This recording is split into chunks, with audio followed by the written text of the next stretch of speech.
말씀으로 여는 거룩한 하루, 매일 영광 이창현 목사입니다. 오늘도 말씀과 함께하는 영광스러운 성도님들 되시기를 축복합니다. 기도드리겠습니다. 이 시간 주님의 말씀을 읽을 때 성령님 오셔서 밝혀주소서, 눈을 열어 보게 하소서, 귀를 열어 듣게 하소서, 마음을 열어 깨닫게 하소서, 깨달은 말씀대로 살게 하소서, 오늘도 생명의 말씀으로 채워주소서. 예수 그리스도의 이름으로 기도합니다. 아멘. 네, 오늘 말씀은 창세기 9장 1절에서 17절의 말씀입니다. 창세기 9장 1절에서 17절의 말씀 제가 봉독하겠습니다. 하나님이 노아와 그의 아들들에게 복을 주시며 말씀하셨다. 생육하고 번성하여 땅에 충만하여라. 땅에 사는 모든 짐승과 곤중에 나는 모든 새와 땅 위를 기어다니는 모든 것과 바다에 사는 모든 물고기가 너희를 두려워하며 너희를 무서워할 것이다. 내가 이것들을 다 너희 손에 맡긴다. 살아 움직이는 모든 것이 너희의 먹거리가 될 것이다. 내가 전에 푸른 채소를 너희에게 먹거리로 준 것 같이 내가 이것들도 다 너희에게 준다. 그러나 고기를 먹을 때 피가 있는 채로 먹지는 말아라. 피에는 생명이 있다. 생명이 있는 피를 흘리게 하는 자는 내가 반드시 보복하겠다. 그것이 짐승이면 어떤 짐승이든지 그것에게도 보복하겠다. 사람이 같은 사람의 피를 흘리게 하면 그에게도 보복하겠다. 사람은 하나님의 형상대로 지음을 받았으니 누구든지 사람을 죽인 자는 죽임을 당할 것이다. 너희는 생육하고 번성하며 땅에 편만하여 거기에서 번성하여라. 하나님이 노아와 그의 아들들에게 말씀하셨다. 이제 내가 너희와 너희 뒤에 오는 자손에게 직접 언약을 세운다. 너희와 함께 있는 살아 숨쉬는 모든 생물, 곧 너와 함께 방주에서 나온 새와 집짐승과 모든 들짐승에게도 내가 언약을 세운다. 내가 너희와 언약을 세울 것이니 다시는 홍수를 일으켜서 살과 피가 있는 모든 것들을 없애는 일이 없을 것이다. 땅을 파멸시키는 홍수가 다시는 일어나지 않을 것이다. 하나님이 말씀하셨다. 내가 너희 및 너희와 함께 있는 숨쉬는 모든 생물 사이에 대대로 세우는 언약의 표는 바로 무지개이다. 내가 무지개를 구름 속에 둘 터이니 이것이 나와 땅 사이에 세우는 언약의 표가 될 것이다.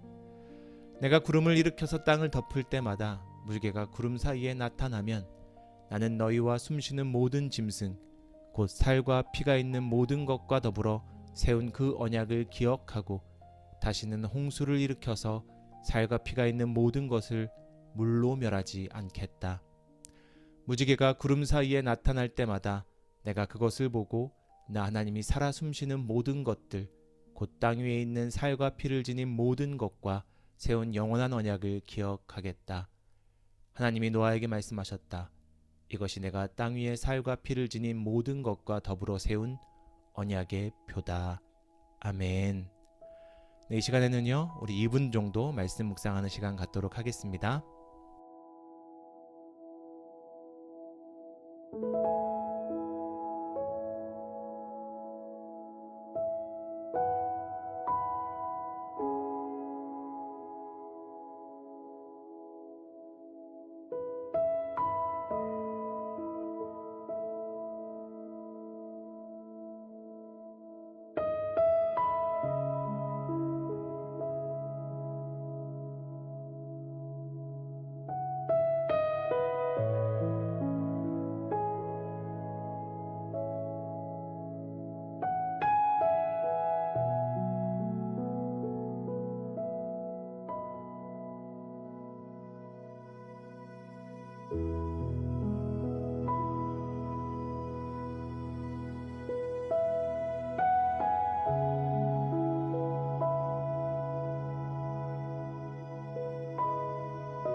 네, 잘 묵상하셨나요? 노아의 방주는 전통적으로 세례를 상징하는 이야기로 이해되어 왔습니다. 물은 세상을 쓸어버렸지만 동시에 새로운 세상을 시작하게 했습니다. 그래서 세례는 단지 죄의 씻김이 아니라 새로운 삶을 시작하는 출발이기도 합니다. 그렇다면 우리에게 질문이 남습니다.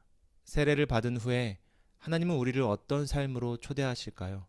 어떤 삶을 살아가기를 기대하실까요? 오늘 말씀은 두 가지 선명한 삶의 모습을 보여주며 이 질문에 대해서 답해 줍니다. 첫 번째, 세례는 복이 되는 인생으로의 초청입니다. 1절 말씀인데요. 하나님이 노아와 그의 아들들에게 복을 주시며 말씀하셨다. 생육하고 번성하여 땅에 충만하여라. 이 말씀이 아주 귀에 낯익으실 겁니다. 창세기 1장 에덴 동산에서 아담에게 주셨던 복과 동일한 복을 노아에게 주시기 때문입니다. 아담과 똑같은 복을 주셨다는 것은 여러 면에서 굉장히 큰 의미가 있을 겁니다. 하나님께서 성수로 심판하셨다는 것이 이전 창조를 실패로 규정하고 완전히 또 다른 세상을 창조하시려는 것이 아니라는 것을 말해주기도 하죠. 하나님께서는 이제부터 그의 말씀에 순종하는 거룩한 일과 함께 다시 한번 보시기에 좋았던 그 나라, 그 세상을 세우려는 하나님의 강력한 의지를 보이시는 겁니다. 그러니 홍수의 심판은 세상을 멸하고 다시 시작하는 것이 아니라 무법천지인 세상을 다시 사랑으로 창조하고 생명의 법으로 다스리시려는 하나님의 의지, 하나님의 뜻을 우리에게 보여줍니다. 세례는 이 하나님의 뜻으로 우리를 초대하시는 거룩한 초청입니다. 이어지는 오늘 말씀의 중심엔 하나님이 세우신 언약과 그 증거인 무지개가 등장합니다. 16절 말씀인데요. 무지개가 구름 사이에 나타날 때마다 내가 그것을 보고 나 하나님이 살아 숨쉬는 모든 것들 곧 땅 위에 있는 살과 피를 지닌 모든 것과 세운 영원한 언약을 기억하겠다. 아멘. 여기서 우리가 놓치지 말아야 할 것이 있습니다. 무지개는 인간이 하나님을 기억하기 위한 표지가 아니라요. 하나님 당신께서 기억하시겠다라고 하는 약속의 표라는 것입니다. 우리가 연약해서 다시 죄를 짓고 넘어져도 하나님은 우리를 향한 긍휼을 거두지 않으시겠다라고 하는 약속입니다. 그러니 꼭 오늘 말씀을 묵상하며 기억하십시오. 세례 이후의 삶은요, 우리가 완벽해서 유지되는 삶이 아닙니다. 세례라고 하는 것은 내가 도덕적으로 완벽한 인생을 살기 때문에 내가 세례받은 것이 인증되는 것이 아니라요. 하나님이 기억하신다라고 하는 그 약속 안에서 그 은혜 안을 살아가는 삶입니다. 세례는 우리가 그 은혜 안에서 감사와 찬양을 드리며 살아가는 새로운 삶의 출발을 의미합니다. 사랑하는 영광의 성도님들, 우리 인생 가운데 비가 내릴 때가 있을 겁니다. 고난의 비바람이 칠 때가 있단 말입니다. 고난이 있을 수도 있고 또 내 인생이 마치 풍파처럼 완전히 깨어져 버릴 때도 있을 겁니다. 하지만 기억하십시오. 하늘에 비바람이 개고 나면 무지개가 걸린다는 사실을 말입니다. 그렇다면 곧 하나님께서 무지개를 보시고 새로 시작된 우리의 삶을 약속처럼 붙들어 주실 것입니다. 우리가 그 하나님을 의지하고 그 하나님께 감사드리며 찬양하는 예배자의 삶, 하나님께서 붙드시는 믿음의 삶으로 나아가기를 주님의 이름으로 축복합니다. 우리 함께 기도드리겠습니다. 자비하고 거룩하신 하나님 아버지 감사합니다. 오늘 말씀을 통하여서 우리를 붙드시는 주님의 놀라운 은혜를 깨닫습니다. 주님, 우리 인간이 스스로 완벽해지려고 하는 의지를 넘어서 우리를 구원하시고자 하는 주님의 사랑과 그 뜻이 더욱 큼을 바라봅니다. 우리가 그것을 의지하며 나의 삶을 감사와 찬양으로 빚어가는 예배자가 되기를 원하오니 주님, 우리 입술 가운데 감사와 찬양이 흘러넘치게 하시고 때때로 우리가 죄와 더불어 살아가며 나의 삶이 깨어진 것만 같을지라도 포기치 아니하고 주님의 긍휼을 구하는 거룩한 예배자 되게 하여 주시옵소서. 이 모든 말씀 우리 주 예수 그리스도의 이름으로 기도합니다. 아멘. 네, 우리 계속해서 각자의 간절한 기도 제목으로 기도하시겠습니다.